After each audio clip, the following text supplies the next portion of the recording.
मैं अनुराधा तिवारी आज BHDC 134 134 के ब्लॉक 3 हिंदी गद्य साहित्य के अंतर्गत यूनिट 11 और 12 में की चर्चा करेंगे।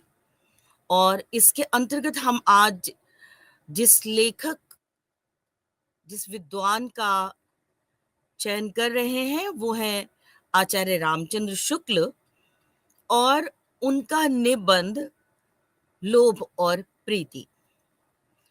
आचार्य रामचंद्र शुक्ल हिंदी के प्रतिष्ठित लेखक, आलोचक रहे हैं। वो किसी परिचय के मोहताज नहीं है। उनकी विद्वत्ता को ध्यान में रखते हुए साहित्य में उन्हें आचार्य के नाम से संबोधित किया गया।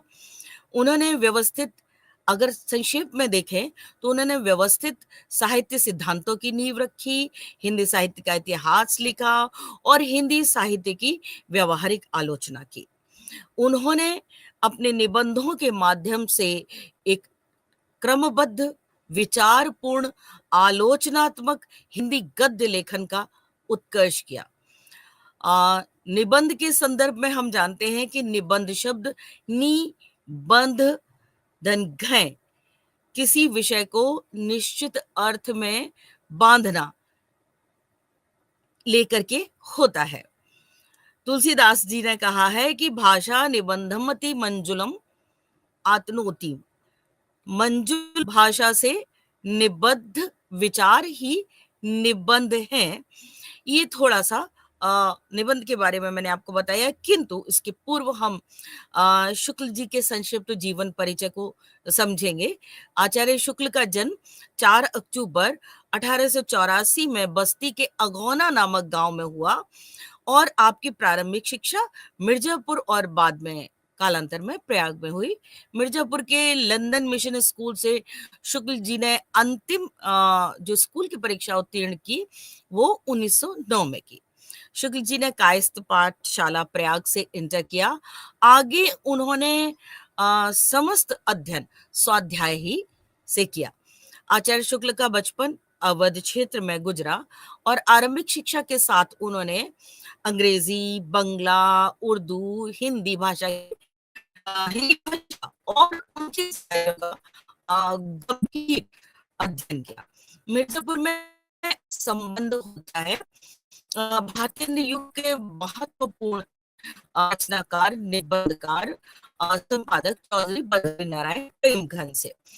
और इस तरह से उन्होंने भारतीय युगीन साहित्य को जाना और समझा और चौधरी बद्री नारायण प्रेमघन के ही वो साहित्यिक विधियों में लिप्त हुए, उससे जुड़े अपनी रुचि पल्लवित पोषित की। 1903 से 1908 तक शुक्ल जी ने आनंद कादम्बिनी पत्रिका के संपादन में बद्री नारायण चौधरी घन जी का सहयोग किया।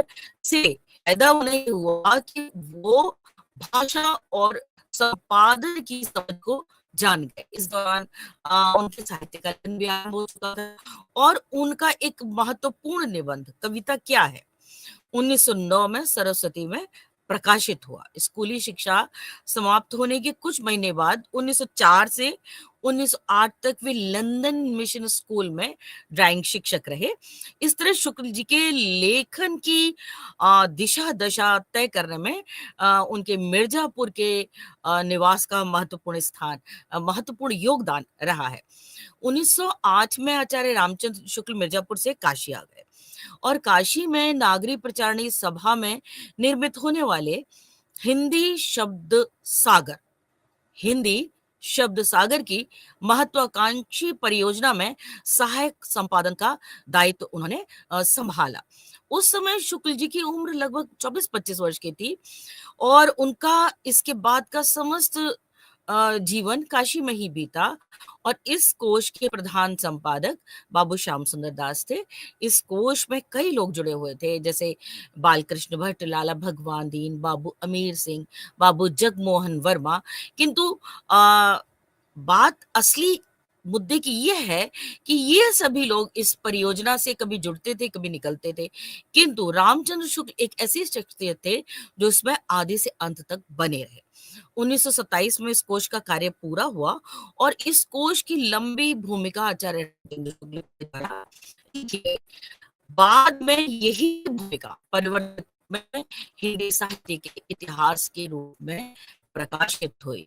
आचार्य रामचंद्र शुक्ल द्वारा लिखित यह भूमिका जो कालांतर में हिंदी साहित्य के इतिहास के रूप में प्रकाशित हुई, इसका हिंदी साहित्य में हिंदी एक मील के पत्थर के समान योगदान है। नागरिक प्रचार सभा इस समय आधुनिक साहित्य के निर्माण की केंद्रीय संस्था बन चुकी थी। सभी किसी न किसी रूप से सभा से जुड़ रहे थे या जुड़ चुके थे। उसमें हिंदी के प्राचीन हस्तलिखित ग्रंथों की खोज का कार्य भी जोर शोर से चल रहा था। आप समझते हैं कि वह काल था जिस समय हिंदी साहित्य क्या है, कैसा है, कितना समृद्ध था और उसको किस तरह से जाना और पढ़ा जाए, इस पर विद्वान जन कार्य कर रहे थे। खोजों की जो रिपोर्ट प्रकाशित होती थी सभा में, उस पर चली थी, इन चर्चाओं में शुक्ल जी भाग लिया करते थे। शब्दकोश के निर्माण के लिए विद्वान शब्दों को लेकर चर्चा करते थे। इस कोश के निर्माण में आचार्य शुक्ल की भूमिका के लिए श्याम सुंदर दास लिखते हैं कि इस कोश के कार्य में आरंभ से अंत तक पंडित रामचंद्र शुक्ल का संबंध रहा और उन्होंने इसके लिए जो किया वह विशेष रूप से उल्लेखित होने के योग्य है। यदि यह कहा जाए कि शब्द सागर की उपयोगिता और सर्वांग पूर्णता का अधिकार श्री पंडित रामचंद्र शुक्ल को प्राप्त है तो इसमें कोई अत्युक्ति नहीं होगी। एक प्रकार से यह उन्हीं के परिश्रम, विद्वत्ता और विचारशीलता का फल है। इतिहास, दर्शन, भाषा, विज्ञान, व्याकरण, साहित्य आदि सभी विषयों का समीचीन विवेचन प्रायः उन्हीं का किया हुआ है। यदि शुक्ल जी सरीखे विद्वान की सहायता प्राप्त न होती तो केवल एक या दो सहायक संपादकों की सहायता से यह कोश प्रस्तुत करना असंभव होता। इस वक्तव्य से यह स्पष्ट होता है कि शुक्ल जी की निष्ठा, जटिलता के प्रति उनका आग्रह और निरंतरता सदा से स्पृहणीय रही है। सन 1919 में आचार्य रामचंद्र शुक्ल का चयन काशी हिंदू विश्वविद्यालय के प्राध्यापक के रूप में हुआ।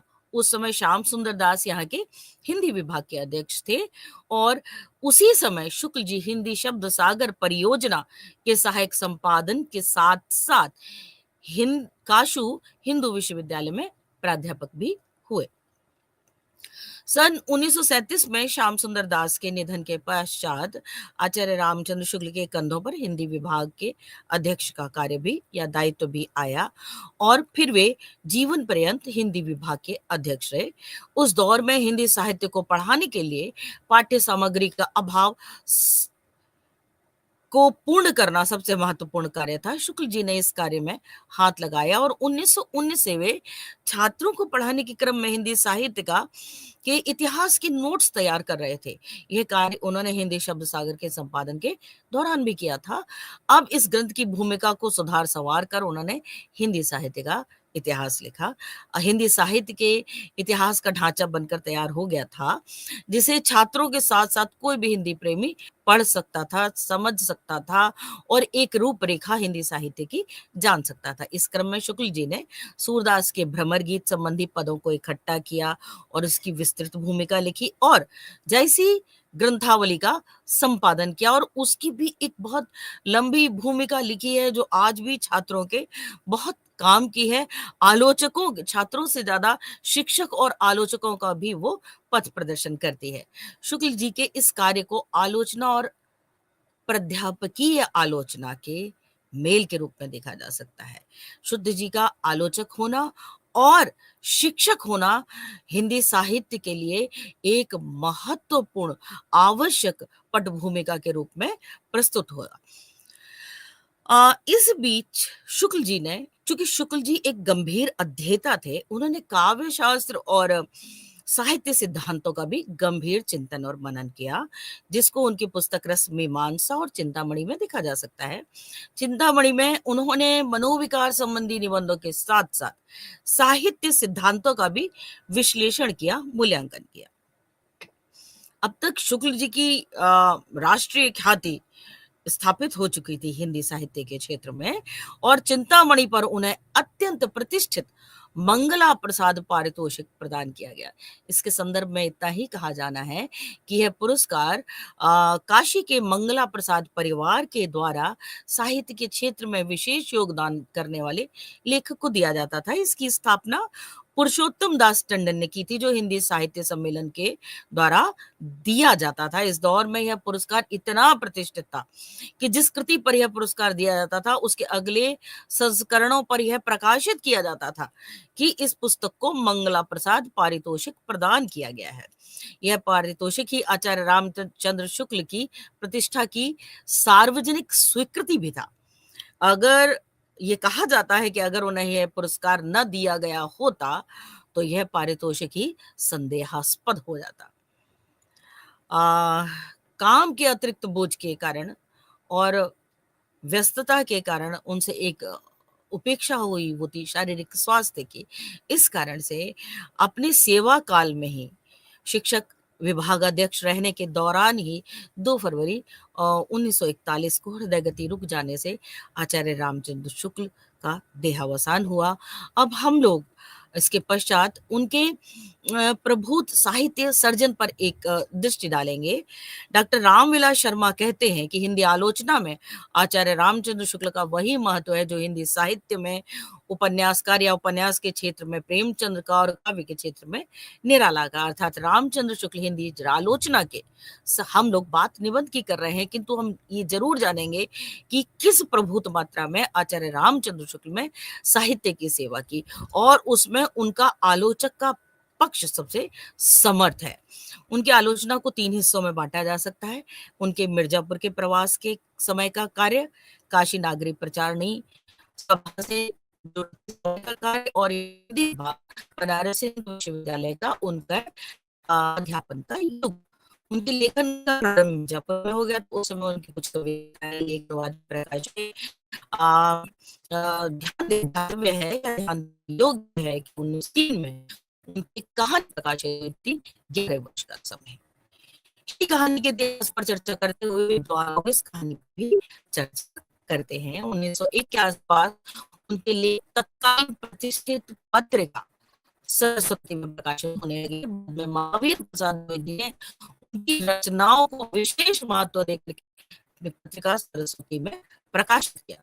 सन 1998 से 99 में उन्होंने एडिसन की रचना शुक्ल जी ने अनुवाद किया, तो उन्होंने एडिसन की रचना का अनुवाद कर अपना प्रयास किया।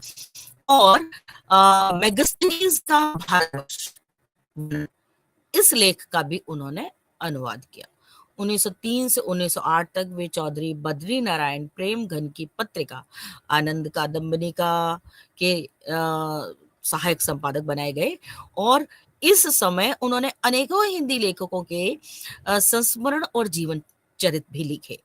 इनमें प्रेम घन की छाया स्मृति और फेडरिक पिंकॉट पर लिखे हुए उनके लेख बहुत समादृत हुए, उनको बहुत सराहना मिली। नागरी प्रचारणी सभा में आने के पश्चात शुक्ल जी का लेखन कार्य बदस्तूर जारी रहा।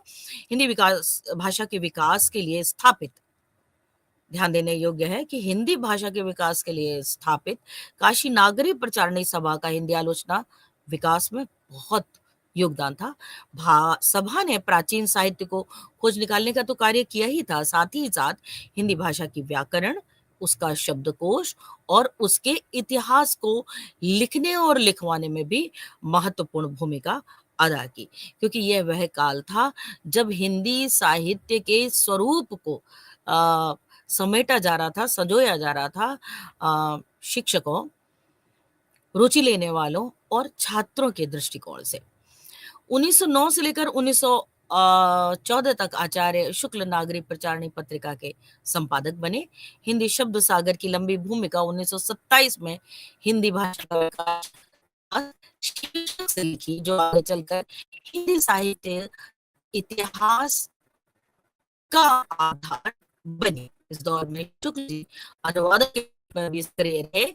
भाव और विकास संबंधी अधिकांश निबंधों का प्रारंभिक रूप इसी दौर में लिखा है, जैसे शुक्ल जी कालांतर में सुधार परिष्कार और ठीक के चिंतामणि में प्रकाशित करते हैं। चिंतामणि के निबंधों का संग्रह। तीसरे दौर में शुक्ल जी काशी हिंदू विश्वविद्यालय के हिंदी विभाग में आ गए थे और यहाँ उन्होंने हिंदी के छात्रों के लिए पाठ्य सामग्री संपादन और लेखन पर अपने केंद्रित किया। भ्रमर गीत सार, जायसी कवई का संपादन उनकी लंबी भूमिका इस दृष्टि से अत्यंत महत्वपूर्ण मानी जाती है। इन सबके सबसे बड़ा कार्य हिंदी साहित्य के इतिहास का है। यह ग्रंथ पहली बार सन 1929 में प्रकाशित हुआ और इसका संशोधित और परिवर्धित संस्करण सन 1941 में आया। इसमें शुक्ल जी की कामना थी कि मुझे अपने साहित्य का एक पक्का और व्यवस्थित ढांचा खड़ा करना है, न कि कवि कीर्तन करना। साहित्य का इतिहास संबंधी अपने दृष्टिकोण को व्यक्त करते हुए वे लिखते हैं कि प्रत्येक देश का साहित्य वहां की जनता की चित्त वृत्ति का संचित प्रतिबिंब होता है। तब यह निश्चित है कि जनता की वृत्ति के परिवर्तन के साथ साहित्य के स्वरूप में परिवर्तन होता चला जाता है। आदि से अंत तक इन्हीं चित्तवृत्तियों की परंपरा को परखते हुए साहित्य परंपरा के साथ सामंजस्य दिखाना ही साहित्य का इतिहास कहलाता है। जनता की चित्तवृत्ति बहुत कुछ राजनीतिक, सामाजिक, सांप्रदायिक और धार्मिक परिस्थिति के अनुसार होती है। यह पूरा ढांचा तो उन्होंने रखा ही, साथ ही हिंदी साहित्य के इतिहास का काल विभाजन भी किया, जो थोड़े फेरबदल के बाद आज भी यथावत मौजूद है।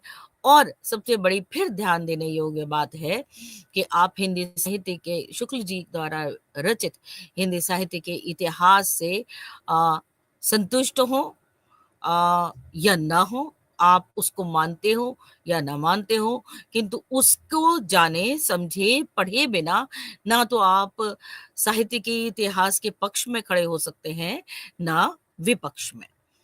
तो आदि से जब हिंदी साहित्य का काल विभाजन शुक्ल जी कर रहे थे तो उन्होंने उसमें आदिकाल, मध्यकाल और आधुनिक काल के रूप में इसका विभाजन किया। मध्यकाल को उन्होंने दो विभाजन किए मध्यकाल के लिए, पूर्व मध्यकाल और उत्तर मध्यकाल। इन सब कालों में साहित्य का नामकरण भी शुक्ल जी करते हैं। आदिकाल को वो वीरगाथा काल कहते हैं और पूर्व मध्यकाल को भक्ति काल तथा उत्तर मध्यकाल को रीतिकाल और आधुनिक काल को वो गद्य काल के नाम से परिभाषित करते हैं। इस इतिहास में वर्णित किसी भी कवि के बारे में अगर कोई भी आलोचक, अध्यापक टिप्पणी करता है तो उसके पूर्व एक बार जरूर देख लेता है कि आचार्य शुक्ल ने इसके बारे में क्या कहा है। इसके साथ ही शुक्ल जी ने हिंदी आलोचना को संस्कृत काव्य शास्त्र के प्रभाव से मुक्त किया और हिंदी के एक अपने व्यवस्थित शास्त्र का निर्माण किया। रस मीमांसा इस दृष्टि से सबसे महत्वपूर्ण ग्रंथ है और इसी तरह संस्कृत काव्य शास्त्र में जो कमियां रह गई थी उनकी पूर्ति करने का भी प्रयास आचार्य शुक्ल करते हैं। चिंतामणि भाग 1 के निबंध को इसी दृष्टि से विवेचित भी किया जाता है। आज उनके प्रबुद्ध साहित्य को हम आलोचना, साहित्य सिद्धांत, संपादन, पाठ्य सामग्री का निर्माण, हिंदी साहित्य का इतिहास, कविता लेखन, कविता और कहानी लेखन, संस्मरण एवं अन्य विधाओं के रूप में रखते हुए शुक्ल जी के इस प्रभुत योगदान पर नमन करते हैं और आचार्य रामचंद्र शुक्ल के हिंदी निबंध साहित्य की विशेषताओं पर हम संक्षेप में विचार करेंगे। आचार्य रामचंद्र शुक्ल का निबंध साहित्य उनकी पुस्तक चिंतामणि में संकलित है। इस पुस्तक का प्रकाशन 1939 में हुआ जब वे जीवित थे और इस पुस्तक का नाम विचार वीथी 1930 में उनके द्वारा रखा गया था, जिसे कालांतर में शुक्ल जी ने स्वयं ही बदल दिया। इस संकलन में भाव और मनोविकार संबंधी 10 निबंध तथा 7 अन्य निबंध हैं। इनमें से प्रारंभिक 10 निबंध ही ललित निबंधों की श्रेणी में आएंगे, क्योंकि शेष निबंध काव्य शास्त्र और आलोचना से संबंधित है। इन निबंधों का अध्ययन ललित केवल ललित निबंधों की श्रेणी में नहीं किया जा सकता। शुक्ल जी के मृत्यु के पश्चात उनके 3 अन्य निबंधों को शामिल करके एक नया संकलन तैयार किया गया और उसे चिंतामणि भाग 2 का नाम दिया गया। इस तरह शुक्ल जी की मूल पुस्तक शीर्षक बदल करके चिंतामणि भाग 1 के नाम से आती है और इसका संपादन करते हैं विश्वनाथ प्रसाद मिश्र जी। यह पुस्तक 1945 में प्रकाशित हुई और उसके पश्चात 1983 में शुक्ल जी के प्रकाशित 21 निबंधों को मिला करके चिंतामणि भाग 3 शीर्षक पुस्तक तैयार हुई और इसका संपादन करते हैं नामवर सिंह।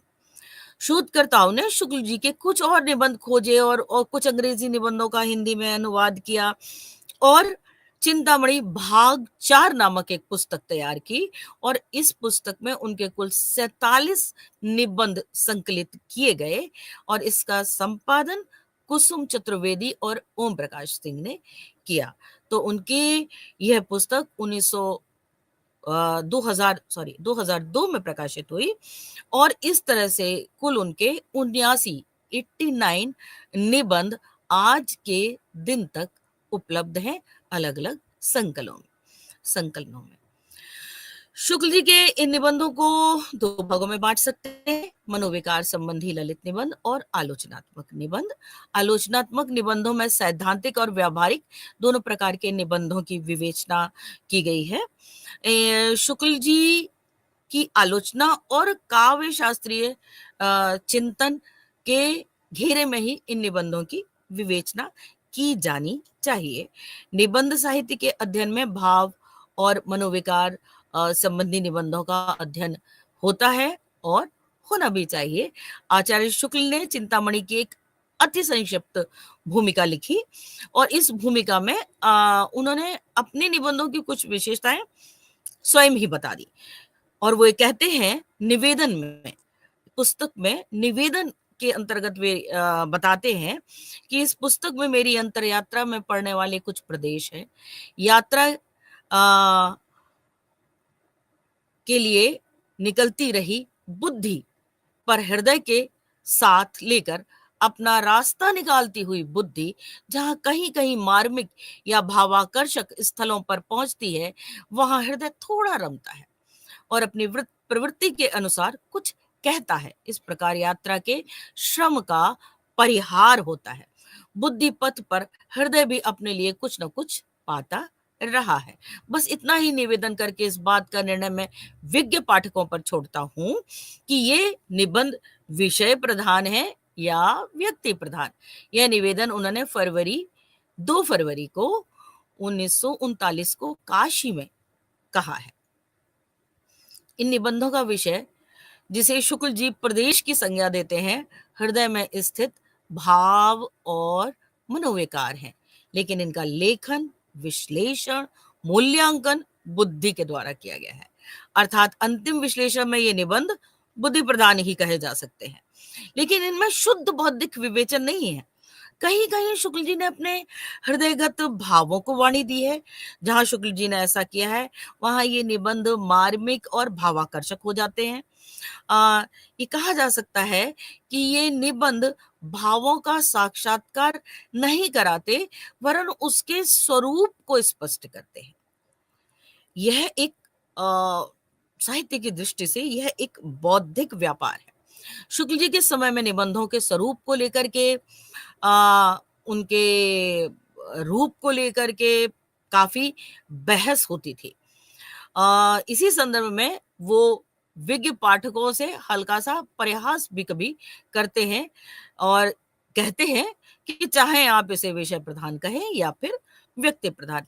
आगे चलकर जब हिंदी निबंध साहित्य में हजारी प्रसाद द्विवेदी जी के निबंध आते हैं, उनका प्रादुर्भाव होता है, तब विज्ञ जनों को शुक्ल जी के निबंध विषय प्रधान और द्विवेदी जी के निबंध व्यक्ति प्रधान समझ में आने लगते हैं।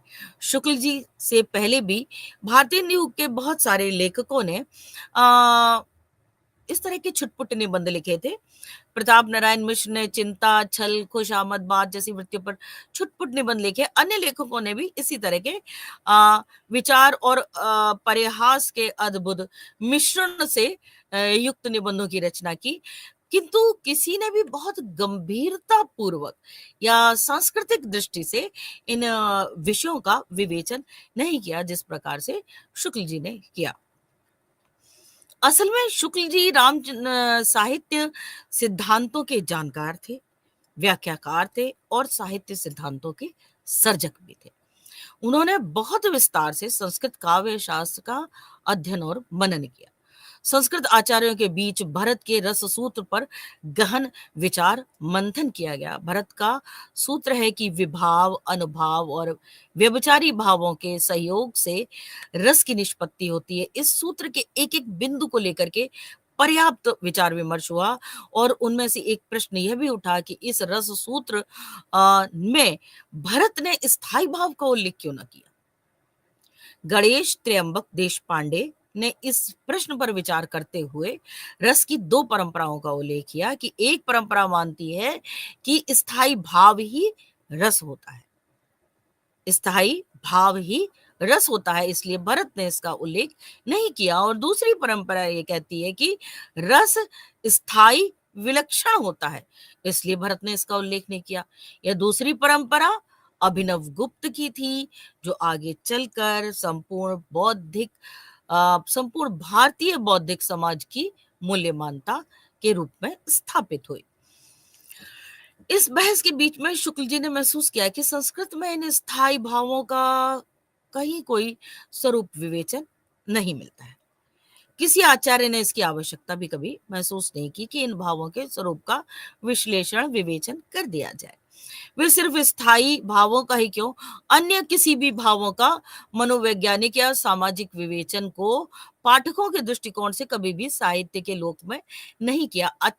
इसी कारण अतः रामचंद्र शुक्ल संस्कृत काव्य शास्त्र की इस कमी को दूर करने के लिए भाव और मनोविकारों के बारे में सोचना शुरू करते हैं, और जब वो इस पर चिंतन करते हैं तो धीरे धीरे उनके चिंतन में अनेक बात और विचार जुड़ते चले जाते हैं। अतः ये निबंध मनोविकार संबंधी शुक्ल जी के निबंध केवल वैचारिक निबंध नहीं है, वो काव्य शास्त्रीय चिंतन के आधार भी है।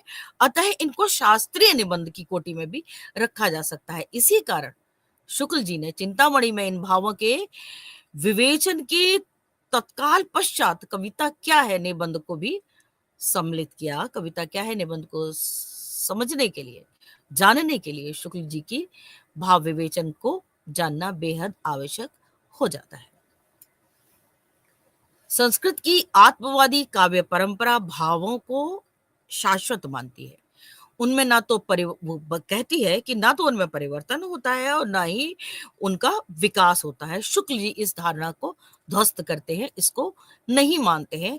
वो ये कहते हैं कि भाव विवेचन का प्रारंभ मनुष्य के, क्योंकि मनुष्य सुख और दुख की दो जोड़ी अनुभूतियों को लेकर के पैदा होता है। सुख और दुख की मूल अनुभूति ही विषय और भेद के अनुसार प्रेम, हास, उत्साह, आश्चर्य, क्रोध, भय, करुणा, घृणा इत्यादि मनोविकारों का जटिल रूप धारण करती है। किसके कारण? मनुष्य सुख और दुख की जो दो अनुभूति लेकर पैदा होता है उसके कारण। इस तरह से शुक्ल जी के अनुसार भाव विकसित होते हैं, परिवर्तित होते हैं और समय पाकर किसी भी दूसरे रूप में रूपांतरित हो जाते हैं। शुक्ल जी लिखते हैं कि बैर क्रोध का आचार्य मुरब्बा है, अर्थात कई दिनों तक क्रोध रहने से वह बैर में बदल जाता है। ऐसे अन्य भावों के रूपांतरण का भी वो सरल सहज उदाहरण देते हैं। वो मानते हैं कि भाव अपनी प्रकृति में सामाजिक होते हैं, उनका शेष सृष्टि के साथ रिश्ता होता है, उसी के साथ वे विकसित होते हैं या विकसित होने भी चाहिए। शुक्ल जी के अनुसार जिस प्रकार जगत अनेक रूपात्मक है, उसी प्रकार हमारा हृदय भी अनेक भावात्मक है। इसमें अनेक भावों का व्यायाम और परिष्कार तभी हो सकता है जब उसका प्रकृति सामंजस्य जगत के भिन्न भिन्न रूपों और व्यापारों के साथ हो जाए। जब तक यह सामंजस्य पूरा न होगा, तब तक यह नहीं कहा जा सकता कि कोई पूरी तरह से जीवित है या जी रहा है। उनका यह मत है कि शील या चरित्र का मूल भावों के विशेष प्रकार के संगठन में ही समझा जा सकता है। चरित्र को मूल भावों के विशेष प्रकार के संगठन में ही हम जान समझ सकते हैं। लोक रक्षा और लोक रंजन की सारी व्यवस्था का ढांचा भी वो इसी पर ही ठहराते हैं। यह सदैव ध्यातव्य होना चाहिए कि शुक्ल जी का ज्ञान विरोधी वो ज्ञान विरोधी भावुकता का कभी भी समर्थन नहीं कर सकते हैं।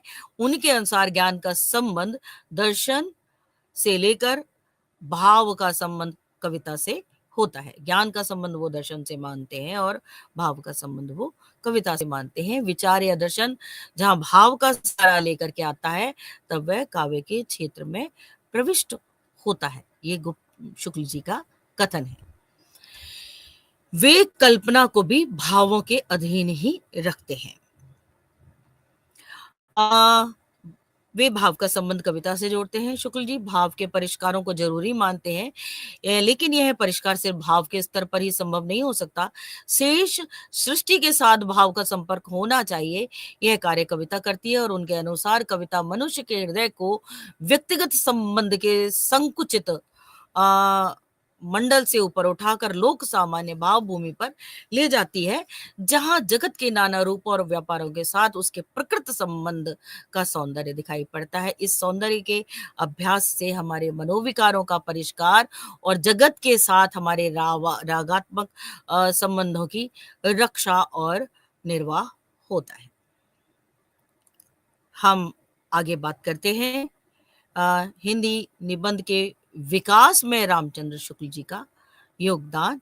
आचार्य शुक्ल ने आधुनिक काल को गद्य काल का नाम दिया और उन्होंने ये देखा कि इस काल में गद्य की विभिन्न विधाओं का प्रचुर मात्रा में विकास हुआ और वे इसीलिए कहते हैं कि गद्य कवियों या लेखकों की कसौटी है तो निबंध गद्य की कसौटी है।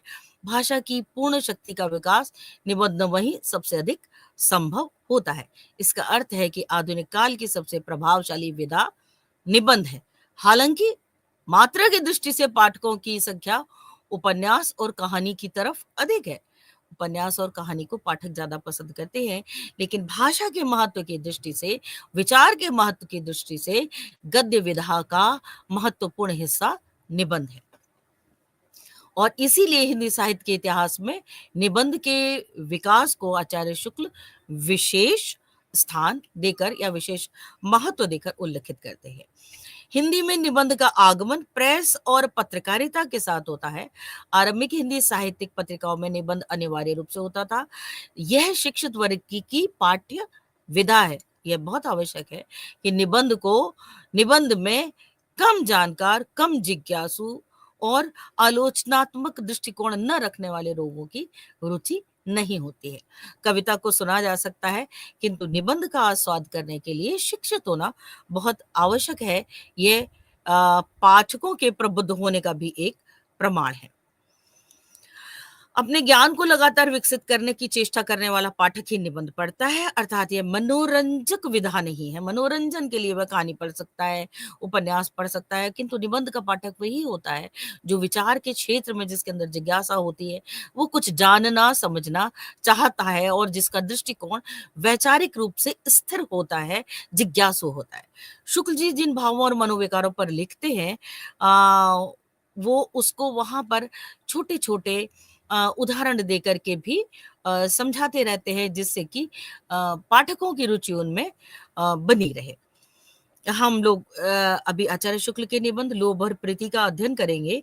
लोभ, प्रीति, श्रद्धा, भक्ति एक ही प्रकार के भाव हैं और शुक्ल जी निबंध में, अपने निबंध में लोभ और प्रीति में इनको अलग-अलग तरीके से समझाते हैं और समझाते हुए स्पष्ट करते हुए पाठकों के सामने रखते हैं। प्रत्येक निबंध का एक केंद्रीय विचार होता है और शुक्ल जी उस केंद्रीय विचार को लेकर के आगे बढ़ते हैं अपने हर निबंध में। उनका प्रत्येक निबंध सुगठित होता है, एक भी पंक्ति वो फालतू नहीं रखते हैं और थोड़ा-सा उसको गरिष्ठ होने से बचाने के लिए हास्य व्यंग करते हैं। ज़्यादा इतना भी नहीं कि विचार हल्के या स्तरहीन हो जाए।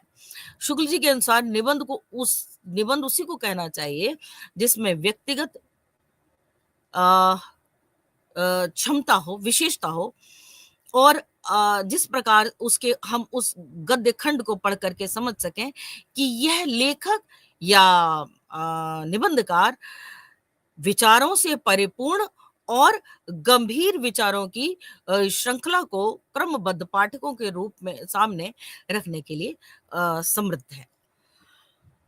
समर्थ है। विषय की गंभीरता और जटिलता को पठनीय बनाए रखने के लिए शुक्ल जी हास परिहास को मैंने बताया शामिल करते चलते हैं।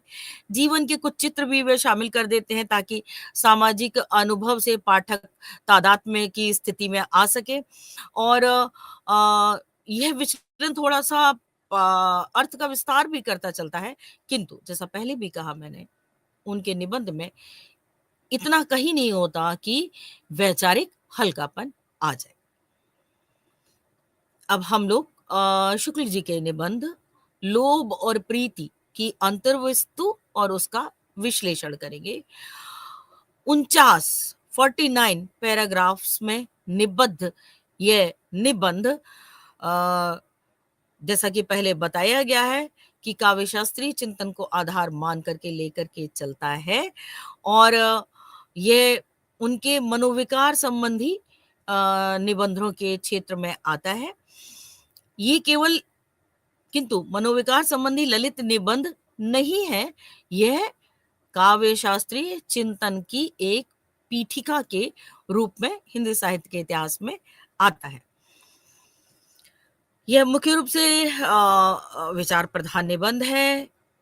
इस निबंध में वो लोभ और प्रीति के स्वरूप को स्पष्ट करते हैं, उसकी तुलना करते हैं, अनेक स्तरों पर उसकी विवेचना करते हैं और इस क्रम में हम सर्वप्रथम लोभ और प्रीति के विचार पक्ष को लेकर के चलते हैं आज अपने इस लेक्चर में और बताना चाहते हैं कि जहाँ पर संस्कृत काव्य शास्त्री निर्धारित स्थायी भावों का विवेचन नहीं करते हैं वरन स्थायी भावों से व्यापक भावों का विवेचन विश्लेषण करते हैं, जैसे कि श्रृंगार रस का स्थायी भाव होता है रति।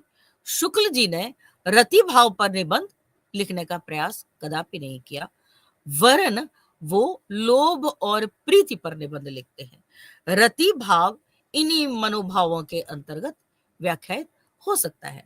बहुत दूर तक ये समानार्थक महसूस होते हैं, परंतु लोभ और प्रीति रति से व्यापक या रति से परे सामाजिक भावों के रूप में प्रतिष्ठित है। सामान्य व्यवहार में लोभ और प्रीति परस्पर विपरीत भाव के रूप में दिखाई पड़ते हैं। शुक्ल जी इन दोनों की एकता से लोभ और प्रीति जो परस्पर विरोधी दिखते हैं, उनकी एकता से अपने निबंध का प्रारंभ करते हैं और फिर इनके क्रमशः इनके विरोध की ओर संकेत करते हैं कि किस तरह से लोभ प्रीति में परिणत हो सकता है, लोभ लोभ के रूप में भी रह सकता है, कई बार ये बदल जाता है।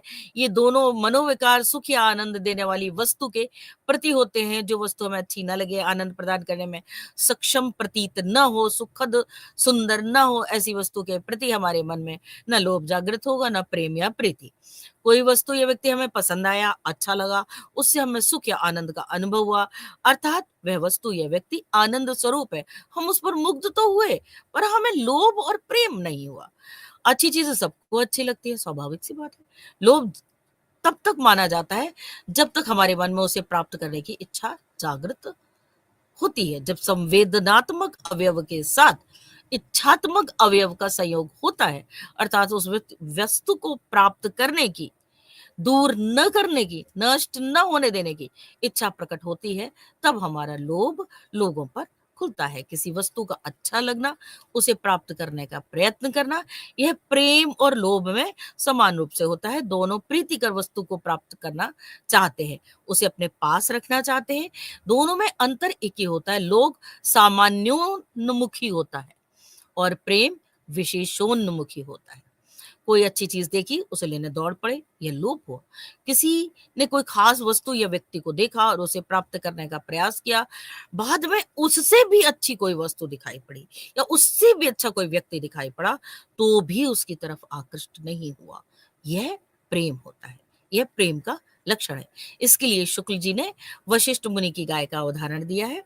वो लोभ के विविध रूपों को सामने रखते हैं। शुक्ल जी ने लोभ की इच्छा में दो बातें बताई हैं।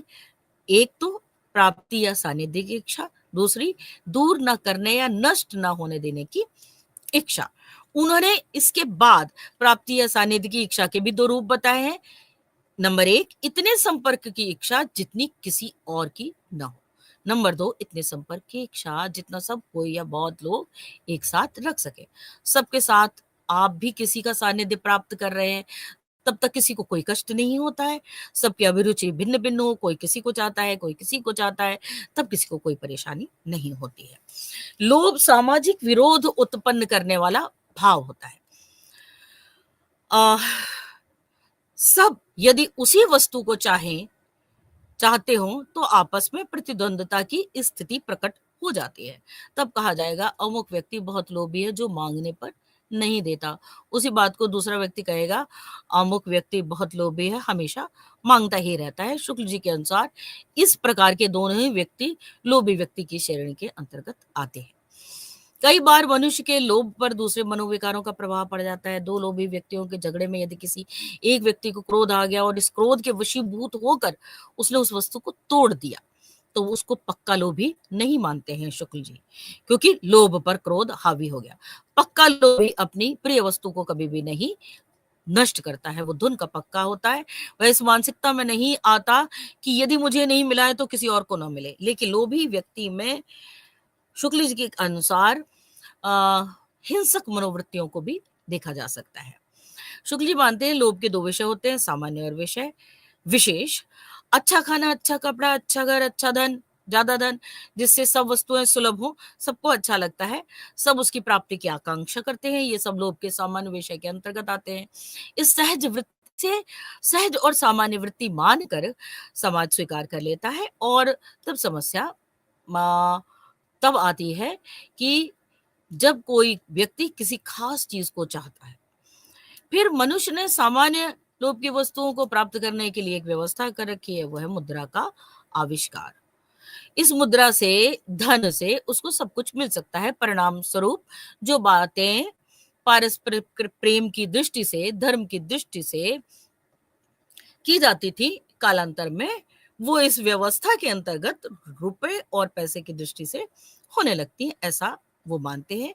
नए व्यापारिक युग के आगमन के प्रभाव की अभिव्यक्ति करते हुए शुक्ल जी बताते हैं, लिखते हैं कि पैसे से राज सम्मान की प्राप्ति, विद्या की प्राप्ति, न्याय की प्राप्ति होती है। जिनके पास रुपया है वे बड़े बड़े विद्यालयों में अपने लड़कों को भेज सकते हैं और न्यायालयों में फीस दे करके मुकदमे खारिज या दाखिल कर सकते हैं। महंगे वकील बैरिस्टर को बढ़िया बढ़िया खास निर्णय करा सकते हैं। अत्यंत भीरू और कायर होने के पश्चात भी बहादुर कहला सकते हैं। राजधर्म, आचार्य धर्म, वीर धर्म, सब पर सोने का पानी फिर गया है, सब टका धर्म हो गए हैं। शायद शुक्ल जी यहाँ पर यस्यास्ति वित्ता स नरः कुलीनः स पंडितः च श्रुतिवान् गुणज्ञः स एव वक्ता स च दर्शनीयः सर्वे गुणा कांचनम् आश्रयन्ति, भर्तृहरि के उस श्लोक को अपने ध्यान में रखे हुए थे और इसीलिए वो चुटकी लेते हैं कि सभी धर्म टका धर्म हो गए हैं। लोभ के इन सामाजिक उदाहरणों के द्वारा वो इन मनोभावों की व्याप्ति को रेखांकित करते हैं कि किस तरह से पैसे का प्रभुत्व अंतर्राष्ट्रीय स्तर पर भी बढ़ रहा है, फैल रहा है और देखा जा सकता है। और इसी लोभ का संबंध साम्राज्यवाद का विस्तार और विश्व युद्ध के रूप में भी समाज में देखा गया। इसी लोभ का विरोध करने के लिए देश प्रेम की भावना जागृत हुई। इसका विवेचन आगे अपने निबंध में शुक्ल जी देश प्रेम के संदर्भ में करते हैं। शुक्ल जी इस निष्कर्ष पर पहुंचते हैं कि लोभ शब्द कहने में आजकल प्राय धन की भावना होती है, जिसका कारण यह है कि धन अनेक सांसारिक कष्टों को दूर कर सकता है और सांसारिक सुख के साधनों को उपलब्ध करा सकता है। अब बात यह है कि कितना धन होने पर आप के वर्तमान, भविष्य और कष्ट का निवारण हो सकेगा, इसका निर्णय करना भी शुक्ल जी सरल नहीं मानते हैं। वो कहते हैं कि यह परिस्थिति और समाज और व्यवस्था पर निर्भर करता है। और फिर भी वो कहते हैं कि ऐसा होना चाहिए, इसकी कोई एक सीमा तो अवश्य होनी चाहिए, किंतु अपने इस निबंध में शुक्ल जी इसका कोई तथ्यात्मक प्रत्युत्तर नहीं देते हैं। अन्य मनोविकारों की तुलना में शुक्ल जी के अनुसार लोभ अधिक स्थायी रहता है। अन्य मनोविकारों को दबाने में वो सक्षम भी होता है। शुक्ल जी इसमें क्रोध का उदाहरण देते हैं, क्रोध से लोभ की तुलना करते हैं और ये मानते हैं कि क्रोध आवेग के चरम क्षणों में आता है, फिर शांत होता है, किंतु लोभ का प्रथम कारण होता है सुख की साधना। वह प्रकट रूप से और दमित रूप से लगातार बना ही रहता है। और शुक्ल जी आगे चल करके लोभ के दो लक्षण बताते हैं, एक असंतोष और दूसरा अनुवृत्तियों का दमन। अधिक लोभी व्यक्ति कभी संतुष्ट नहीं होता, धन मिल जाए तो भी उसे संतोष नहीं होता, वो और धन की कामना करता है और इसी कारण से वो सुख की कभी अनुभूति नहीं कर पाता है। ऐसा व्यक्ति न किसी को देख करके प्रसन्न होता है, ना उसे देखकर कोई प्रसन्नता होती है। इस कारण हमारे प्राचीन संतों ने संतोष की सात्विक भावना को जीवन का महत्वपूर्ण अंग बताया है, यह शुक्ल जी बताते हैं। और शुक्ल जी लोभ को मानसिक व्याधि के रूप में भी वर्णित करते हैं। आगे चल करके शुक्ल जी लोभ पर विवेचना करने के पश्चात तकरीबन इस भाव को एक विकासमान रूप में देखते हैं और लोभ को घटने और बढ़ने वाले भाव के रूप में स्थापित करते हैं। सामाजिक रूप से निंदनीय व्यक्ति की वो निंदा करते हैं और लोभियों को संबोधित करते हुए इस प्रकरण के अंत में वे लिखते हैं कि लोभियों, तुम्हारा अक्रोध, तुम्हारा इंद्रिय निग्रह, तुम्हारी मानापमान समता, तुम्हारा तप अनुकरणीय है, तुम्हारी निष्ठुरता, तुम्हारी निर्लज्जता, तुम्हारा अविवेक, तुम्हारा अन्याय विगरणीय है, तुम धन्य हो, तुम्हें धिक्कार है। इसी में शुक्ल जी पक्के लोभी और कच्चे लोभी में भेद करते हैं। पक्के लोभी पथभ्रष्ट नहीं होते हैं, कच्चे हो जाते हैं। पक्के लोभी अपने लोभ पर ध्यान केंद्रित रखते हैं और कभी विचलित नहीं होते हैं। इस प्रकार से लोभ की विस्तार में विवेचना करते हैं शुक्ल जी और प्रीति की तरफ आगे बढ़ते हैं। वो मानते हैं कि लोभ और प्रीति में कई बातें समान होती हैं, परंतु वस्तु का लोभ लोभ ही रहता है, व्यक्ति के लिए लोभ प्रीति में बदल जाता है। इस कारण से करने वाले व्यक्ति में चेतना होती है, उसी तरह से प्रिय पात्र में भी चेतना होती है, जिसे शुक्ल जी मनस तत्व के रूप में स्थापित करते हैं। बेजान वस्तु में चेतना नहीं होती। किसी व्यक्ति को चाहने वाले उसके बाह्य कारण से ही संतुष्ट नहीं होते, वो उसकी अंतर्वृत्तियों से भी प्रभावित होते हैं। प्रभाव डालने के लिए यह वासना प्रेम उत्पन्न होने के साथ साथ जगती और बढ़ती चली जाती है। इसीलिए शुक्ल जी कहते हैं कि मानवीय संबंध बहुत जटिल होते हैं। लोभ में आलंबन अप्रभावित होता है, प्रेम में आलंबन और आश्रय न केवल चेतना संपन्न होते हैं वरन एक दूसरे के रूप में बदल भी जाते हैं। आश्रय आलंबन बन जाता है और आलंबन आश्रय। जब किसी व्यक्ति को कोई व्यक्ति पसंद आ जाता है तो वो सबसे पहले उसे ये सूचित करने में लग जाता है कि वो उसको पसंद करता है, ताकि उसका सानिध्य और संपर्क उसे मिलता रहे, प्रेमी को सुख की अनुभूति होती रहे। प्रेम का पूर्ण विकास तभी होता है जब जब दो हृदय एक दूसरे की ओर क्रमशः खिंचते हुए मिलते हैं। इस अंतरयोग के बिना प्रेम में सफलता नहीं मानी जा सकती है। शुक्ल जी बताते हैं कि अच्छी छवि को प्रिय के मन में बिठाने के लिए, प्रिय के अच्छा लगने के लिए सारे उद्यम या प्रेमी की तरफ से प्रयास होते हैं। वो अपनी छवि प्रस्तुत करता है और शुक्ल जी इस मनोवृत्ति का पूरा वर्णन अपने इस निबंध में रखते हैं। जब वे बताते हैं कि जब दो हृदयों का मिलन होता है, एक दूसरे को लोग पसंद करते हैं, तब अधिक समय तक उनके साथ रहने का प्रयास करते हैं, जो उनके जीवन में आनंद का कारण होता है, और प्रेम के इस आनंद के कारण संसार की अन्य चीजों में भी उन्हें आनंद की अनुभूति होने लगती है। ऐसे में यदि कभी वियोग की स्थिति आती है तो उनमें दुख की मात्रा भी उतनी बढ़ती जाती है। इस प्रकार से साहित्य में कालांतर में जिस बात को कविताओं के माध्यम से अधिकांश रूप से अलग अलग कवियों ने अलग अलग तरीके से स्थापित किया है, शुक्ल जी उसकी ओर इशारा करते हैं कि प्रेम एकांत भाव में भी होता है, और आगे बताते हैं कि वो लोक जीवन के अन्य क्षेत्रों में भी होता है। कई बार प्रेमी चाहता है कि वह अपने प्रेम को संसार से छिपा कर अपने पास रखे और कोई ना हो। शुक्ल जी इस एकांत प्रेम की प्रशंसा अपने इस निबंध में कहीं नहीं करते। उनके अनुसार फारसी साहित्य में से एकांतिक और लोकवाह्य प्रेम की अधिकता दिखाई पड़ती है।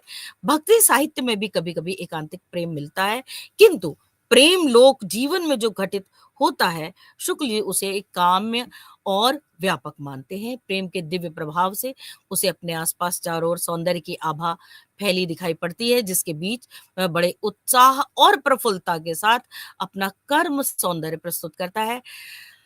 अपने वे प्रिय को समग्र जीवन का सौंदर्य और जगत के बीच में दिखाना चाहता है। शुक्ल जी को राम के जीवन में ऐसा सौंदर्य और प्रेम चतुर्दिक दिखाई पड़ता है। वे कहते हैं, घर परिवार, माता पिता, भाई बहन से प्रेम करता हुआ नायक जब चलता है तो रास्ते में चींटियों को भी बचाता है, कि किसी भी प्राणी को दुख में देख करके आंसू बहाता हुआ रुक जाता है, किसी दीन निष्ठुर पर अत्याचार होते हुए देख करके क्रोध में तिलमिला उठता है, अत्याचारी का हाथ थामने के लिए कूद पड़ता है, बालकों की क्रीड़ा देख करके विनोद से पूर्ण हो जाता है, लहलहाती हुई हरियाली देख करके लहलहा उठता है और खिले हुए फूलों को देख करके खिल जाता है। आचार्य शुक्ल के आदर्श प्रेम की यही परिकल्पना है, जिसमें सारे मानवीय भाव मानवीय रूप से उपस्थित हो जाते हैं। वो प्रेम की एक स्थिति का चित्रण नहीं करते, वरन अनेक स्थितियों की विवेचना करते हैं। राम ने सीता से प्रेम किया, सीता ने राम से प्रेम किया, यह दोनों का प्रेम संपूर्ण हुआ, और कई बार ऐसी स्थितियां भी आई जहां एक पात्र प्रेम करता है, दूसरा उस प्रेम को स्वीकार नहीं करता है, जैसे कृष्ण और गोपियों के संदर्भ में। हालांकि इसमें सानिध्य का लाभ किसी को नहीं मिला, किंतु कालांतर में लोग गोपियां यही चाहती हैं कि हमारे प्रिय जहां भी रहे खुश रहें। इसका एक और उदाहरण शुक्ल जी देते हैं। वो बंकिम चंद्र चटर्जी के उपन्यास दुर्गेश नंदिनी की आयशा का जिक्र करते हैं और कहते हैं कि जिस दिन उसे अर्थात आयशा को जगत सिंह और तिलोत्तमा के प्रेम का पता चलता है, उसी दिन से वह अपने प्रेम को भौतिक कामनाओं से मुक्त करने लगती है, और अंत में तिलोत्तमा के साथ जगत सिंह का विवाह कराकर पूर्ण शांति के साथ प्रेम के विशुद्ध मानस लोक में प्रवेश करती है। हालांकि ये भी कहते हैं कि इस तरह का प्रेम लोक में बहुत कम पाया जाता है। प्रिय को प्राप्त करने के लिए प्रेमी बहुत जतन करते हैं। शुक्ल जी का मत है कि हृदय की दो कोमल वृत्तियां होती हैं, करुणा और प्रेम। अपने प्रेम के द्वारा प्रिय को मनाने की कोशिश, और कोशिश करते करते अगर वह थक जाता है तो करुणा का सहारा लेता है। सब मानते हैं, जानते हैं कि दया मनुष्य मात्र का धर्म है और प्राणी मात्र उसके अधिकारी हैं। यह दया प्रेम की बराबर सहायता करती है, और फारसी और उर्दू शायरी में तो इसकी भरमार है। हिंदी में पद्मावत में नागमती का जो कारुणिक विरह वर्णन, वो इसी आधार पर हुआ है। फारसी कविता में प्रेमी जीते जी यार के कूचे में अपनी कब्र बनवाते हैं, उस कूचे के कुत्तों के नाम अपनी हड्डियां वक्फ करते हैं और बार बार मरकर अपना हाल सुनाया करते हैं। इस तरह से शुक्ल जी थोड़ी सी चुटकी भी लेते चलते हैं, और इसके बाद भी वो ये कहते हैं कि अगर प्रिय ध्यान नहीं देता है तो कई बार वे अपने प्रिय की खुशी में ही अपनी खुशी मान करके फिर संतोष करते हैं। इस भूमि पर प्रेमी नहीं पहुंच पाता है, उसे अनेक प्रकार के मानसिक कष्ट झेलने पड़ते हैं, और वो बदला लेने पर उतारू हो जाता है।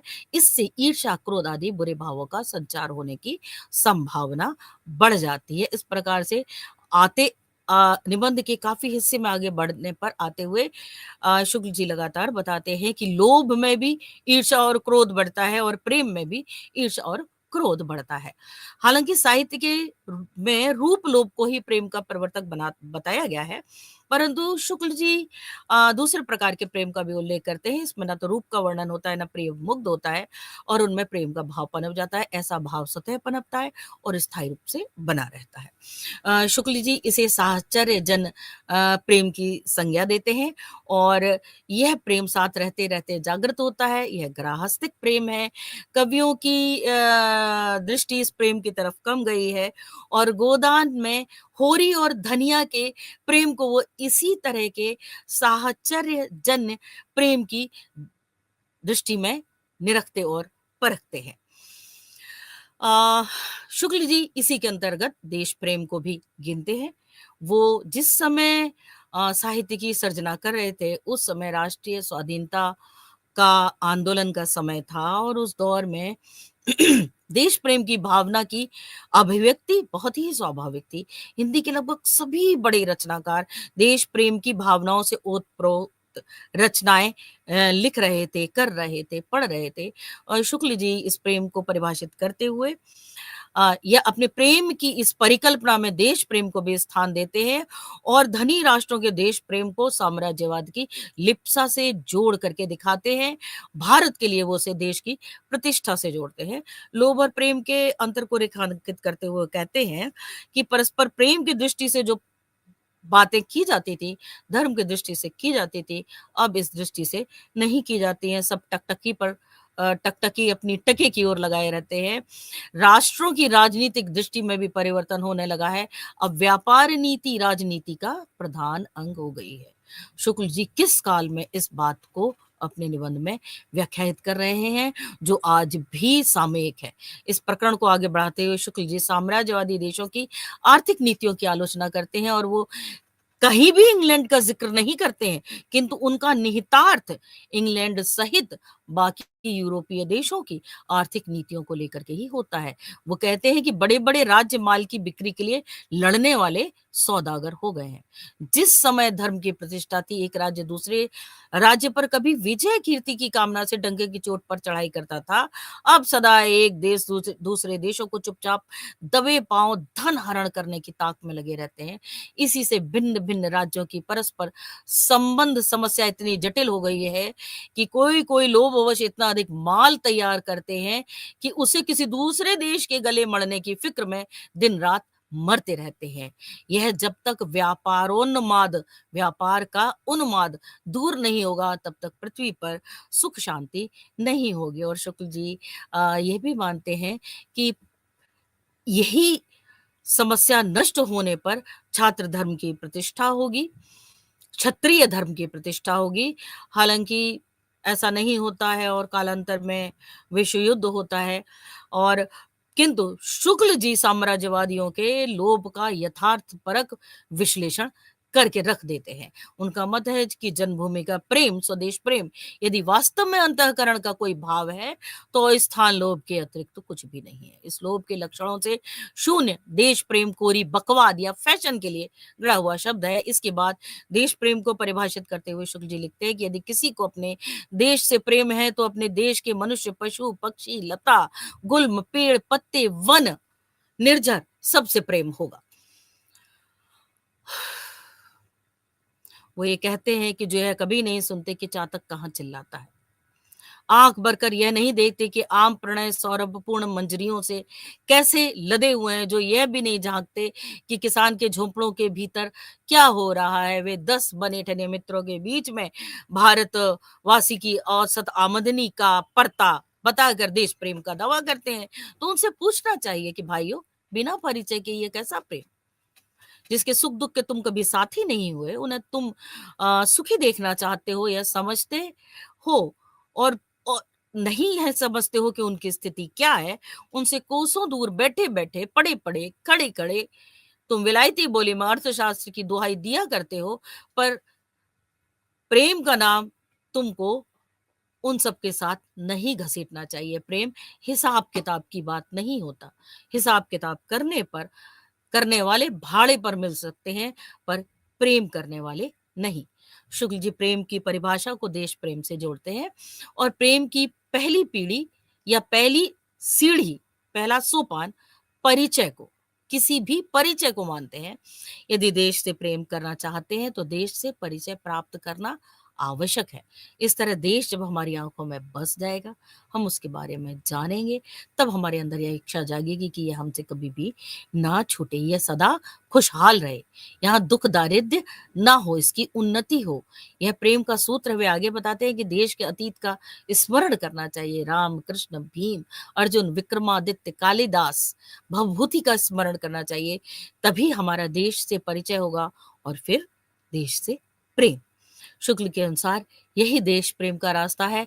देश प्रेम का अर्थ हुआ देश के भूगोल, अतीत, इतिहास के माध्यम से देश के निवासियों से प्रेम। यह परिचय से प्रेम इतना गहरा गया, इतना गाढ़ा हो जाएगा कि व्यक्ति अपने घर, नगर, राज्य को प्रेम करते समय अपने देश को प्राथमिकता देगा और देता रहेगा। शुक्ल जी मानते हैं कि कई बार इसका उल्टा होता है। संकट के समय में लोग अपने देश के लिए अपने घर का परित्याग कर देते हैं और अपने घर की रक्षा के लिए दूसरे के घर से लड़ पड़ते हैं। पुर की रक्षा के लिए पुर से, राज्य की रक्षा के लिए राज्य से लड़ पड़ते हैं। यह संकुचित हृदय के संकुचित प्रेम की निशानी है। शुक्ल जी इसको ठीक नहीं मानते हैं। इस प्रकार से यह निबंध अनेक प्रकार की व्यंजनाओं को करता हुआ अंत में इस बात पर आता है कि संस्कृत आचार्य ने रस श्रृंगार के दो भेद किए हैं, संयोग और वियोग, और यह सब आलम्बन की उपस्थिति पर निर्भर करता है। इसी तरह से अन्य भावों की तुलना में यह स्थायी रहता है। इस कारण श्रृंगार को विद्वान लोग रसराज की उपाधि देते हैं। शुक्ल जी की शैली यहाँ पर चुटीली होने के साथ साथ कहीं भी हल्की नहीं हुई है। भाषा का प्रयोग, चूंकि ये काव्य शास्त्रीय निबंधों की श्रेणी में भी आते हैं, इसलिए यहाँ शुक्ल जी की भाषा संस्कृत तत्समनिष्ठ थी, किंतु दुरूह नहीं होती है।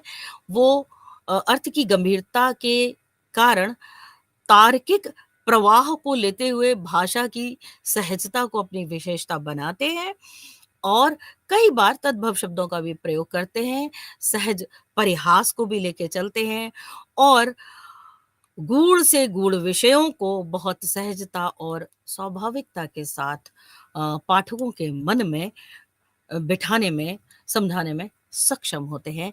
इस प्रकार से शुक्ल जी का ये एक वृहद ललित किंतु काव्य शास्त्रीय आधारों को लेकर पढ़ा जाने वाला, जाना जाने वाला निबंध लोभ और प्रीति हिंदी निबंध साहित्य में एक महत्वपूर्ण स्थान बनाता और रखता है। धन्यवाद।